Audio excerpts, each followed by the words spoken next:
government saved Nigeria from decadence. Where will he get the money to support state to pay salary? Where will he get the money to invest in those infrastructure, hospitals, students, and the rest? Where? Nowhere. You can fast, you can pray, it will never come. Do you know the revenue we are generating? So we should be clapping like this to the president. Daniel Bwala, spokesperson for the Tinubu administration, found himself on the hot seat in a one-on-one with Channels Television. During the interview, he boldly declared, Nigerians should be clapping for President Bola Tinubu. Well, let's just watch and see how that plays out. Hi there, I'm Mama T, and I'll be popping in now and then to break things down. Just a few interruptions, I promise. So please bear with me. This is strictly for educational purposes. Big thanks to Channels Television for letting us use this clip. Other metrics of the economy is still very high. But what was the latest report? Yeah. The latest report of the inflation is improving. The question is that how much of improvement have we seen? And this is where your government brought that problem. No, it's not a problem. Your government saved Nigeria from decadence. It's a reverse psychology you're playing. Our government, because you can imagine for a moment when the president came, he continued with the status quo. Where will he get the money to subsidize for the dollar, subsidize for the fuel? Where will he get the money to support state to pay salary? Where will he get the money to invest in those infrastructure, hospitals, students, and the rest? Where? Nowhere. You can fast, you can pray, it will never come. He thought to himself, we need to generate revenue. How can the future of our children and our children be engaged?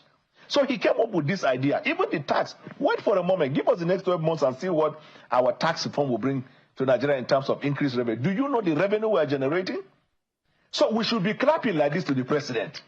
Because, you see, that decision the president took, I beat my chest to tell you from 1999 till date, every president that came was, I won't use the word afraid, but ran away from taking that decision. And every president discussed that. Obasanjo discussed it. He said they would do it in phases. He left it. Yar'Adua came. Jonathan came. Buhari came. In fact, at the point, Buhari was going to do it immediately before people advised them otherwise. President Bola Tinubu came and said, oh, no, I'm a consequential president too. We can't sell the future of our children. All of us as a family must realize we don't have income. We have been living a fake life. And right now we are in danger. So let's take the decision. But he prepared our minds. He said it will be tough. The president didn't fool anybody. So now the big question here is that, well, the president came, made some decisions that caused the trouble, and he's trying to, and there's relief now. Well, maybe you are feeling it. You are in a Babariga. You are not feeling the relief? You are in Babariga. Let me ask you, are you feeling the relief or not? I can't talk about relief. I'm not an average person. I'm a journalist. Oh, I'm glad you are in my own class. I can't compare. I won't class myself with the millions of Nigerians who are facing the suffering there. I have a stable job right here. Right. I cannot classify myself. My job is a high-end job. As far as my class in this job is concerned. But I cannot, just remember, I can't class myself with those. If you say Nigerians are feeling the relief, who are those who are feeling the relief? You see, the suffering. The food, price of food, the issue of inflation, how much of relief as Nigerian people? So let me give you this. Let me tell you a graphic example of how the relief is done now. The food prices went up because we were no longer paying subsidy and there was cyclical effect in the value chain. But then we have bad roads. So we now invest in roads, construction and infrastructure so that there will be ease of business, and trade. And this investment in road created jobs, and it has also its own cyclical effect. We also invest in healthcare, thereby creating opportunity for our people to not have to travel, but they will take care of their basic need. We look at education, and we now invested in education. So the same poor man that has now felt bad because of that decision, his situation became precarious. Now the impact of those decisions we have taken is coming back to him. But you see, when we talk about plan, there is an immediate, there is a midterm, and a long term. I told you about the immediate. Let's pause for a moment and talk about President Bola Tinubu's bold move to remove Nigeria's long-standing fuel subsidy. What are the risks? What are the immediate gains? One thing is certain, this policy shift didn't come with a soft landing. It delivered a hard punch of economic reality like widespread hardship, a further dip in the naira's value, rising hunger, and inflation. But from day one, Tinubu treated the fuel subsidy like a self-destruct button, one that had to be yanked out completely to stop anyone from being tempted to press it. The hardships were foreseen, and to be fair to the president, his campaign didn't shy away from warning us. But, let's be honest, most of us were too busy chanting Bala Blue and Bula Blah during the campaign and didn't really pay attention to the fine print of his campaign promises, many of which, surprisingly, whether good or bad, he has fulfilled. Yet, despite the pain, the subsidy removal has produced some eye-watering fiscal savings, an estimated $5.4 trillion, around $20 billion, in 2024 alone. That's not pocket change. These funds have been redirected to initiatives aimed at boosting national infrastructure, social welfare, and even propping up state governments. Whether they're spending it wisely? Well, that's a story for another day. Believe it or not, OGM News reports that those savings haven't just vanished into thin air. There are key allocations for infrastructure development, like the Lagos-Calabar Coastal Highway and the Badagry-Sokoto Highway, that are now getting attention. There's also renewed effort to revive our refineries and expand our rickety railway networks. Education and student loans, the Nigerian Education Loan Fund, NEL Fund, has emerged from the policy ashes, allocating 110 billion naira to support tuition for 120,000 students in public tertiary institutions.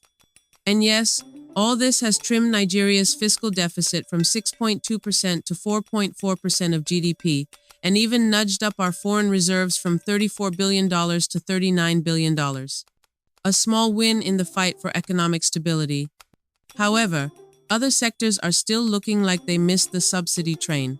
Take energy, for instance. Even with the push toward compressed natural gas (CNG), the power sector still leaves a sour taste in our mouths, like chewing expired suya. We're still grappling with epileptic power supply and electricity tariffs that seem to climb higher than a pastor's Sunday sermon. Anyway, let's return to the regularly scheduled programming and more commentary from Daniel Bwala. Now take for a moment, and the best way for you to understand how the common man is positively impacted by President Bola Tinubu's administration. What constitutes the corporate entity Nigeria is the states of the federation, because the federal government is just small. These poor people you are referring to, they are in our local government, they are in our villages, they are in our towns, isn't it? The president introduced local government autonomy that push enormous resources to the local government so that when deployed judiciously, Dr. When it is deployed judiciously, it will take care of insecurity, it will bring about commercial activities in that local level, it is going to provide healthcare services to the people, and it is going to deal with the root cause of insecurity, which is poverty, lack of education, and the rest. Is the poor man not directly impacted by that? So, and this is when we are doing reform. I have never seen anywhere in the world where a reform is carried out and it doesn't come with inconveniences. Yeah. So, Dr. Bwala, to wrap up the conversation, right. And I can mention a few, which I think your government can borrow you a few things, which is also part of our role, to be able to let the Nigerian people know how they can benefit from the effort and the policy of government. The free cesarean section that government gives to the Nigerian people, that is applaudable. I mean, that is an initiative that makes a lot of sense. Thousands of people die. Hundreds of people who do not know that that is available, they die. And this government put that in place. It's affordable. You talk about the NEL Fund. You talk about the NEL Fund and the students who are getting those. Although there are some people who are now going in the institutions who are going back. That is applaudable. You talk about the revenue, the increase in revenue. States are getting it. That's applaudable. Standardization of the airport, improvement of roads. Is it commonsensical to think that to have a headway in Nigeria, that has been bereft of good leadership, that corruption has almost killed the nation, that you have a leader that will take a hard decision. Yes, it's right thinking to think that a leader will come and take the hard decision. But the question here is the event of today. That are you not rubbishing the sensibility of the average person by rejoicing and celebrating what has not fully come round in a second year of a 4-year term? And that's what I say. That is the question. And the answer, is your party panicking? Is there desperation in your party? Is all well within your party? All is well. Can you see me? Do I look like all is not well? You're not the average man in your party. Have you ever seen me with Agbada before? So you see, let me tell you, Mr. Sean, I said it and it bears repeating. What we had today is internal mock. We know the Wike is yet to come.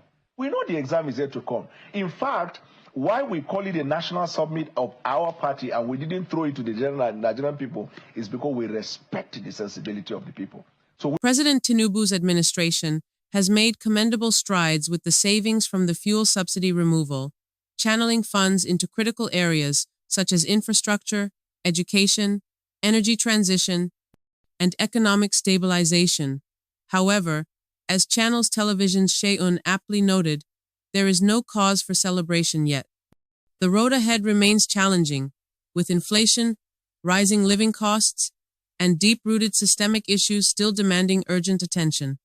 As we continue to navigate these hurdles, Mama T bids you goodbye and reminds you to subscribe to our YouTube channel, follow us on Facebook, Twitter, and TikTok under the handle at OGM News NG, and visit our website at ogmnewsng.com for the latest updates. Let's stay informed and be well, my people.